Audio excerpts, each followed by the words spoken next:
Hello and thanks for joining us for the KREM 2 News Weekend Review. I'm Cody Proctor. Each weekend we walk you through the headlines from this past week in the Inland Northwest. Let's get started with one of the biggest news stories of the past few days.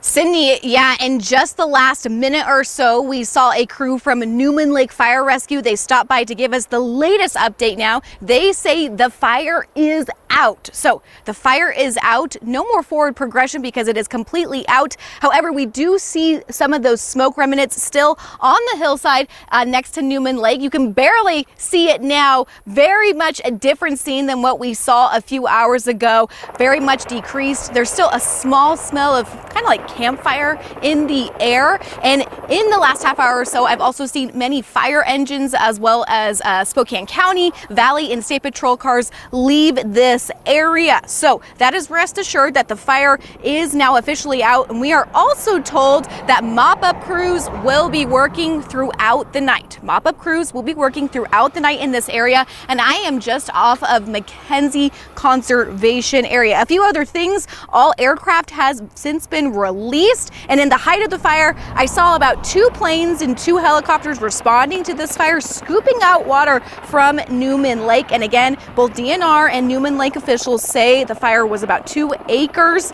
Now, I spoke to one local who's lived in this area for about 25 years. He says fire season is always a concern in this area and is thankful for the quick response. We worry about it every year. This is probably the 5th fire we've had out here in about 5 years that's close to my house.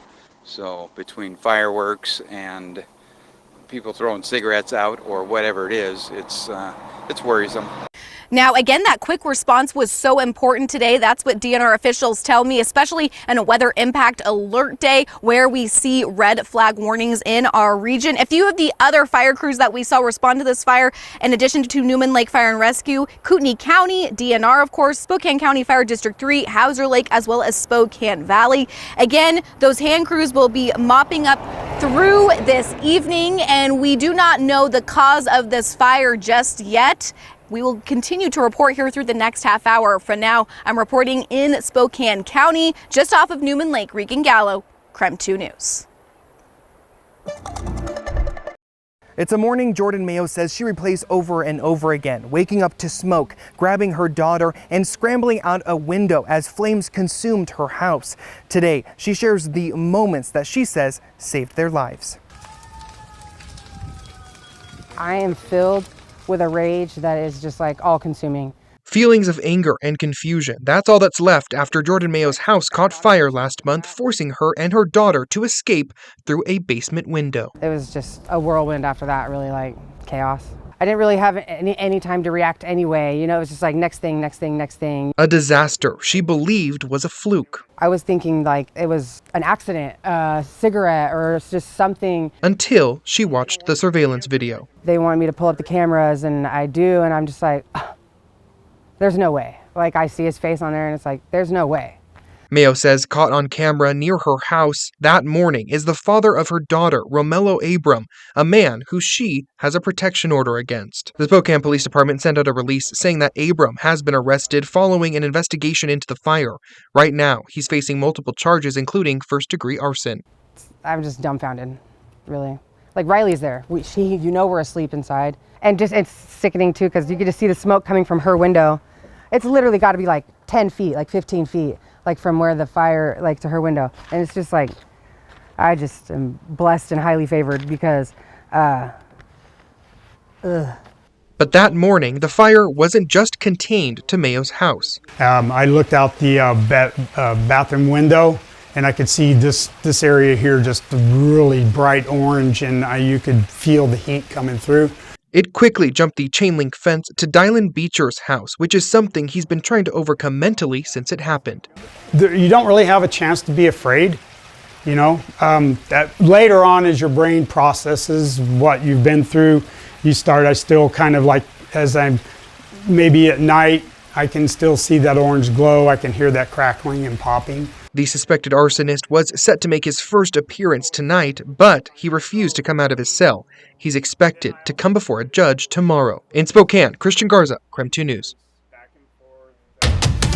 It's the phone call every parent fears. I didn't know who it was. I almost didn't answer.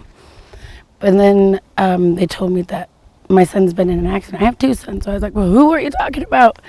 Anita Mathis says her 12-year-old son, Siler, was participating in a summer program through the Kalispel tribe. Siler says he was asleep in the back of a 12-passenger van when it collided with another vehicle on Highway 95. I just remember me waking up to everybody with blood on their face, and I fell back asleep, and I woke up on the ground, and then they lifted me up, and I was in a helicopter. Anita immediately headed to Sandpoint, where she was told Siler was being taken. I didn't know what to expect. I didn't know what was wrong. I didn't know how bad it was. And then when I get to Sandpoint, they didn't know where he was. He wasn't in Sandpoint. They're like, he's either in Coeur d'Alene or Spokane.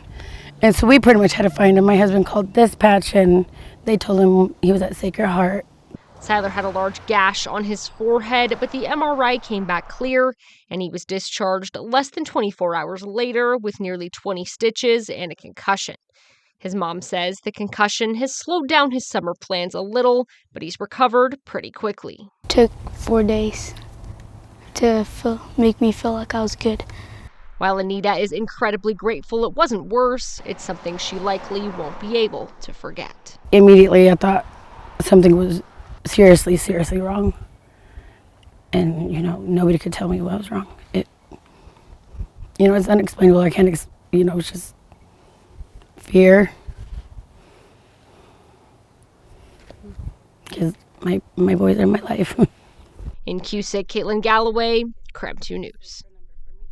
As we go to break, here's a check of your weekend forecast.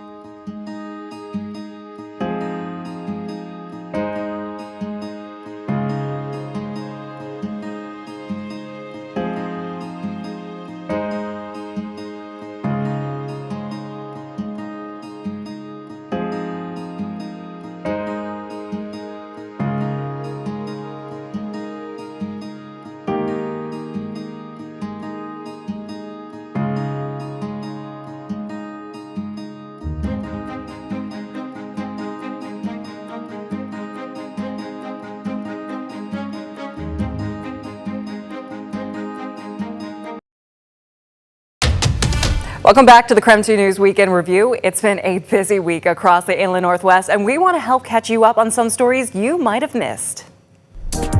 For most 9-year-old girls, summer means swimming, riding horses, and spending time outside. For Cora Schaefer, it also means another chapter in a lifelong fight. She has not missed a beat in life. She loves to ride horses. She just hasn't let any of that stop her from living her best life. Cora was born with a severe heart defect affecting her mitral valve. She underwent her first open heart surgery at just 4 months old, another procedure at 9 months, and recently returned to Providence Sacred Heart Medical Center to replace the mechanical valve she's outgrown. The surgery was expected. What happened afterward wasn't. She was up and talking, and then, they called the code, and it was very frightening for all of us because we weren't expecting that. At all. Despite suffering 2 cardiac emergencies, Cora's grandmother, Barb Peely, says she continues to show remarkable strength. Now her family is asking for community support as they navigate Cora's health and medical costs. Despite the uncertainty, Peely says Cora's continued to keep a positive attitude even as doctors prepared to take her back into surgery. The nurse came out and told us, Cora gave us a thumbs up. She's good. And then we went into talked to her before she went into surgery, and she said, I had her little brother, my grandson Colton, with me, and she said, "Hi, Colton," and squeezed our hand. Her family says courage has defined Cora since she was born. They've always reminded her that her experience isn't something to hide. It's something people in her life, including her grandmother, are inspired by. I didn't think that I would learn such lessons from my granddaughter, and learn the bravery and the kindness and the strength that she's shown us. As Cora continues recovering in the pediatric intensive care unit, support is poured in from the community. But Peely says the love and kind words goes far beyond Deer Park. We have family in Africa right now, South Africa, And they've got people praying for our little Cora in South Africa. It's humbling to know that there is so much love out there for this little girl. She says doctors saw encouraging progress on Thursday, but they know recovery will take time. For now, Cora's family will continue seeing she gets better as time goes on. Words can't express how grateful we are to the community, friends, and our family. Connor McAvoy, KREM 2 News.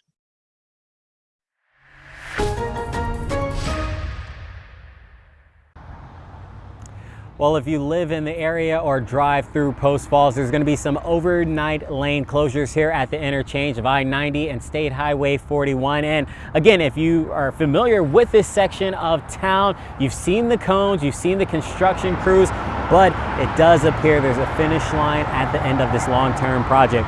Go ahead and take a look at your screens really quick. The first image is going to show you the new route drivers can expect on eastbound I-90, which allows vehicles to access the new eastbound on-ramp directly from State Highway 41. With these final updates, ITD will have nighttime lane closures on I-90 throughout the week, and those are in place from 8 p.m. until 5 a.m. in the morning. So if you have either a late shift or an early morning shift, be aware of that. Tonight, the I-90 westbound off and on ramps will be closed overnight. Tomorrow, July 9th, the I-90 eastbound off ramp will be closed overnight as well.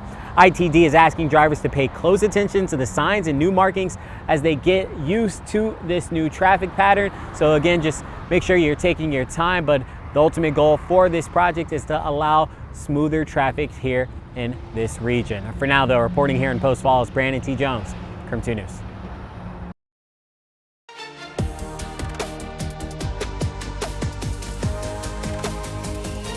Thanks for joining KREM 2 News this weekend. I'm Cody Proctor. Right now, we're taking a look back at some of the news stories from the past week.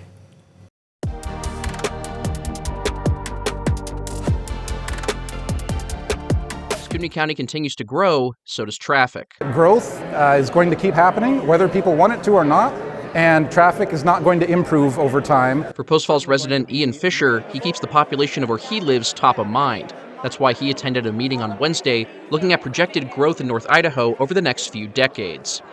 The Idaho Transportation Department and the Kootenai Metropolitan Planning Organization are asking the public to weigh in on the future of transportation across the Rathdrum Prairie. The agencies held their fifth and final public meeting as part of the Rathdrum Prairie Area Transportation Study. The goal is to improve safety, reduce congestion, and make travel more reliable throughout one of Idaho's fastest growing regions. Some of the alternatives are existing roadways, and so it would just be kind of enhancing those roadways, maybe taking a 2-lane road that exists today and making it a 4-lane road. Heather McDaniel with ITD says expanding routes and highways are essential to help adapt to more people moving to the Gem State. The project began by evaluating 54 transportation concepts. After several rounds of public feedback and technical analysis, just 4 alternatives remain under consideration. While this study won't determine exactly which projects get built, it will help decide which transportation improvements move forward for more detailed environmental review and future funding opportunities. McDaniel says community feedback will play a key role in shaping those next steps as the region plans for growth. You live here, you drive these roads every day. What do you want to see? In Fisher's case, he wants to see a north-south access controlled freeway to get across North Idaho like I-90, but he knows it wouldn't be easy. I take Hooder Road north-south a lot every Sunday to go to church, so I would love to see that be turned into an access-controlled freeway. I would love to see it happen, but it would be impacts on the properties and the communities along that. For now, Fisher's happy to be part of the process of adapting to a growing population, hoping to see his thoughts put into practice in the future. Much like Spokane is finally, hopefully, soon going to put in their north-south corridor, which is a freeway, I think Kootenai County also needs their north-south corridor of some sort. Connor McAvoy, KREM 2 News.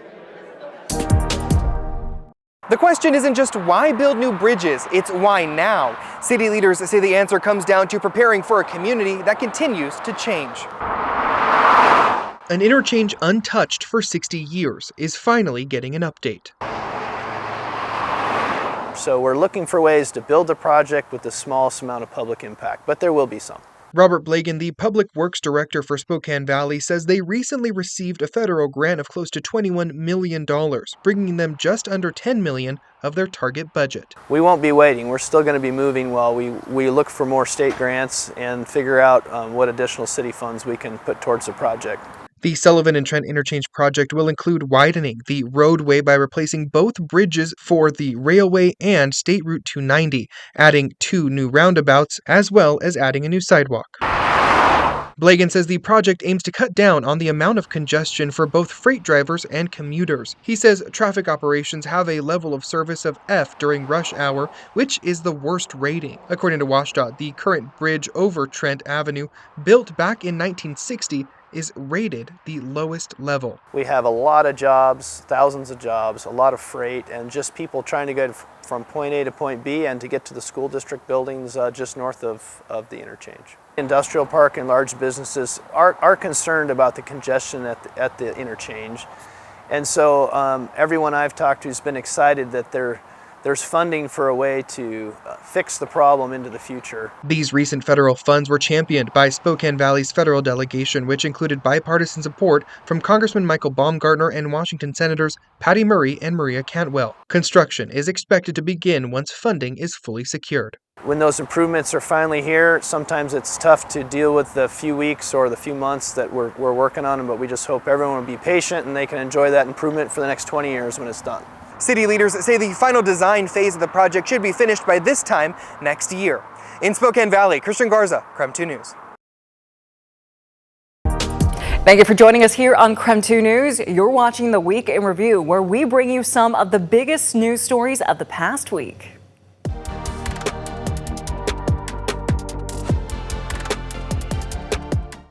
For more than 60 years, Whitworth students pursuing nursing had to complete their final 2 years of school at the WSU Spokane campus. Now, beginning next year, that will no longer be the case because Whitworth is launching their own Bachelor's of Science in Nursing 4-year program, which is opening up new doors for students in the area. And I talked to one student who says he's excited to get started. Just off Division Street, Hawthorne Hall will undergo a $3 million transformation to bring an inaugural nursing program to bright Whitworth students. Become an ICU nurse, which is the hope. Like Randy Binner. I want to take what knowledge I have and go even further. A second-year Whitworth student who has big dreams. And I want to go to graduate school and I want to become a CRNA. With a long-term goal of earning a doctorate in nursing, he will be part of Whitworth's first graduating class. Get to really choose the atmosphere and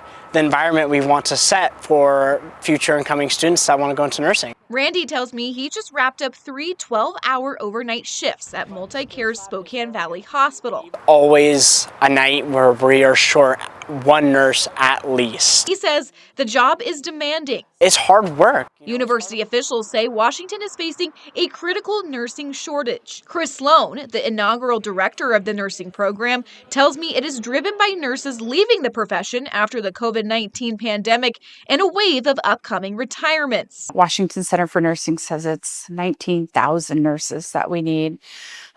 So we have big slots to fill. Sloan noted the new 22,000 square foot facility will include state-of-the-art simulation skill labs and hospital equipment. It's the nurse that's there in the middle of the night. It's the nurse that's there when the patient wakes up. She hopes the program will keep more nurses working in Eastern Washington. When we have more nurses to take care of our patients, that's more eyes, more hands, and different perspectives. And for Randy, it's a new chapter that brings his dream within reach. You got to just see how can I help them, and that's where your heart comes into play. The new 4-year program launches in 2027. For now, I'm reporting in North Spokane, Regan Gallo, KREM 2 News. Keep it here for more news and weather updates throughout the weekend. And don't forget, you can watch our latest newscasts anytime on the KREM 2 app. Just scan the QR code on your screen to watch for free. I'm Cody Proctor. Thanks for watching the KREM 2 News Week in Review.